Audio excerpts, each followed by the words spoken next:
আপনি কি জানেন যারা বিদেশ গেছে তাদের কত কষ্ট?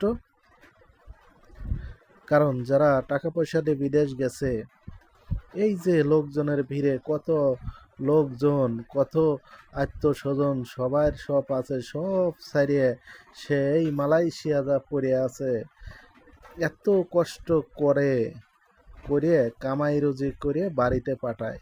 বাড়িতে পাঠানোর পরে সবাই খুব চলছে। এই দেখেন কনস্ট্রাকশন প্রবাসীদের কি পরিস্থিতি, কোন জায়গায় উঠে আছে আকাশ ছোঁয়া ছোঁয়া ভাব। ওই জায়গাতে যদি দয়া করে একটা বার ছিঁড়ে পড়ে যায় তাহলে তার অবস্থা কি।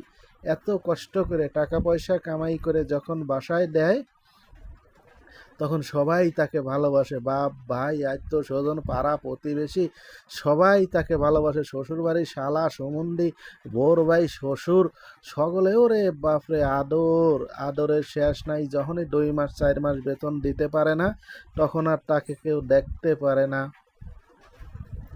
তার অবস্থা হয়ে যায় আরে পচা কুমড়ে। দয়া করে একটা বার টাকা দেওয়া বাদ দিবে, তাকে আর কেউ চেনে না। এই টাকা পয়সা দিয়ে বাপ সব বাড়িঘর করার পরে যখন বিদেশ থেকে বাড়ি আসে তার আত্মা শূন্য, একটা টাকা নাই পয়সা নাই, বাপ দেখতে পারে না।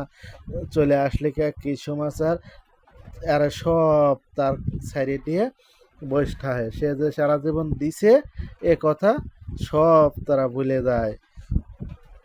তার অবস্থা হয়ে যায় একেবারে জিরো, আরে পচা মাছের মতো, খালি মাছি আর মাছি।